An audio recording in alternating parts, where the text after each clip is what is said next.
so lonely. If you leave me, let me down slowly. Let me down.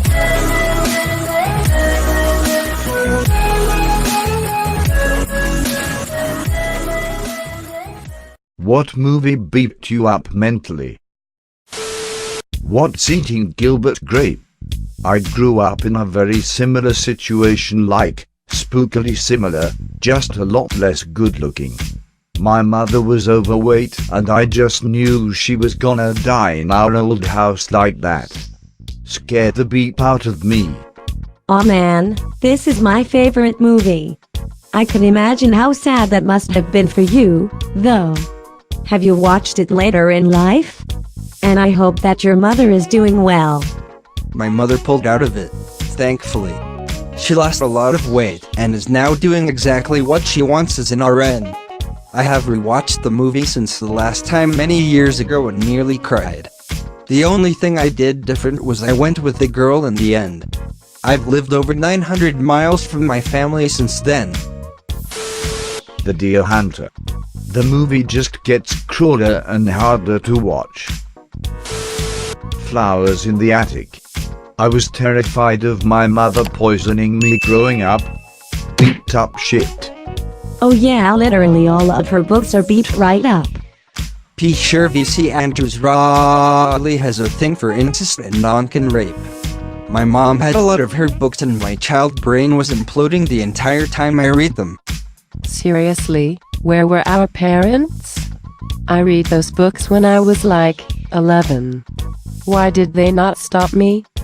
My mom gave me flowers in the attic for Christmas one year. My mom gave it to me when I was 11, saying she read the book when she was 11 and wanted to pass it on. I will not give it to my child Lamau. What the movies is called, I just know Robin Williams was in it, but the story was about a boy who aged way faster than his other friends, some sort of illness. I watched it when I was little and it just traumatized me so much.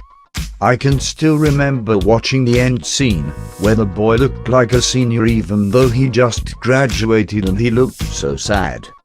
Maybe I was just too young to watch this movie. I was about 6 or 7. Edit. Thanks to you all, I now know that the movie is called Jack. Jack. The weirdest part about that movie is that it was directed by Francis Ford Beeping Coppola of The Godfather and Apocalypse Now fame. What a strange outing for him. Trainspotting. I still can't watch any part of it with the baby. The part where he's hallucinating and he sees the dead baby on the ceiling. Beep no. Made me feel equal parts depressed, sick and outright disturbed. Kids. Yeah, I was like 13 when I saw that movie. My friends all seemed to think it was a comedy and thought Casper was so cool and funny, and when I saw it I was like, that dude giving people hive? Raping girls when they're passed out? WTF. It did terrify me into always having safe coitus. So I guess thought something. I watched this when I was younger and thought, this is a crazy but kinda cool life these kids are living. Then I watched it as an adult and it horrified me. Fire in the Sky.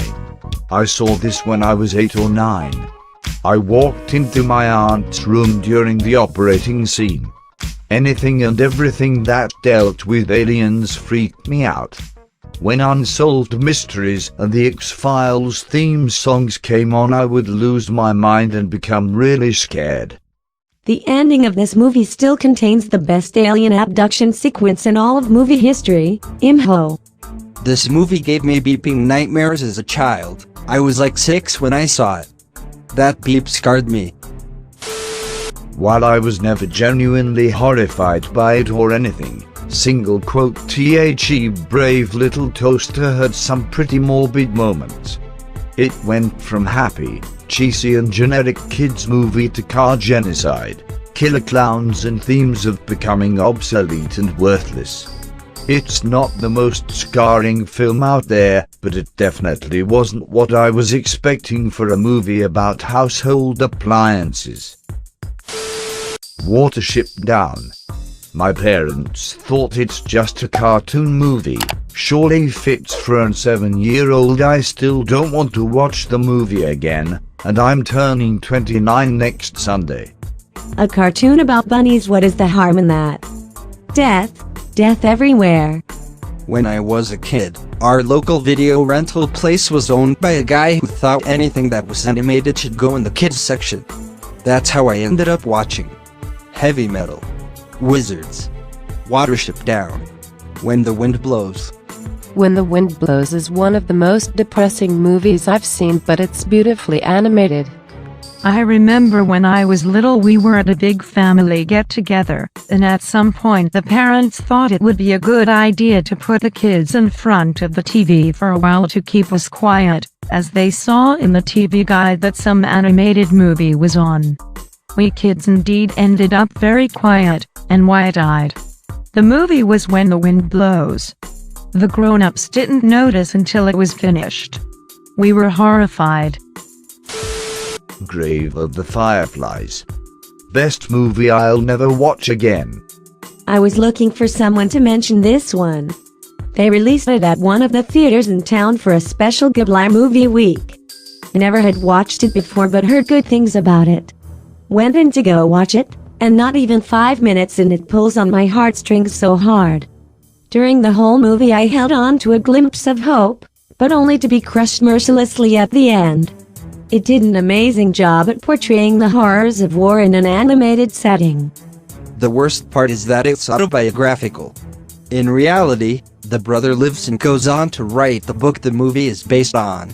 He kills the character of himself at the end because he's ashamed to still be alive.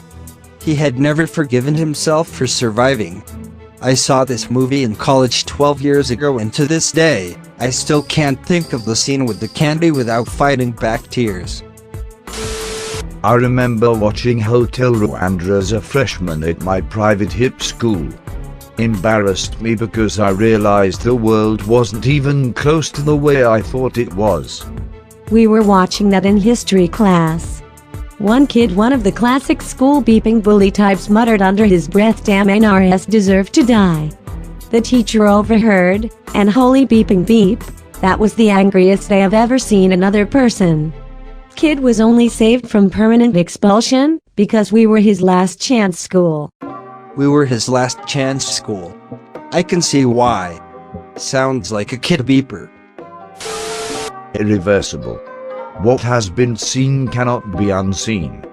I should have taken the hint from the large sign at the box office declaring, "No refunds will be given for irreversible." Paying for a reversible is irreversible. Honestly, what screwed me up the most was every moment of the film after the rape. Since the story is told in reverse, we see the characters go about their lives without any concept of the horror that's about to destroy their lives. The final scene, with the idyllic day in the park, was so troubling to me. It's like everything could be going great, and catastrophe could be lurking around the corner. Edit. I want to add, I think this one of the most technically brilliant films I've ever seen. The camera work and its seamless integration with G was unparalleled at the time. I watched it twice in a row the second time with director's commentary. The way they pulled off some of these shots is truly remarkable. The story of true ugliness and human tragedy being told so artfully reminded me of Nabokov's Lolita, a beautifully written book about a reprehensible man's unhealthy obsession with young girls. Return to Oz. The Disney sequel to The Wizard of Oz. This movie is targeted at children. This movie is beeped up. It starts with Dorothy getting electroshocks in a Bedlam asylum because no one believed in her stories about ounces. Then she returned to Oz, and then she encountered truly horrific monsters like the Wheelers, Beep the Wheelers. And the big bad is switching heads like you switch dresses, and all the heads are alive. And how, my god, how is this movie targeted at children? Add that to the fact that you aren't really 100 sure if it actually happened or if it's all in Dorothy's head. Kids' movies in theaters didn't beep around. Well, if you read the books, it's all really happening. Eventually, the family is about to lose the farm, so Dorothy manages to successfully move her aunt and uncle to Oz and live there permanently.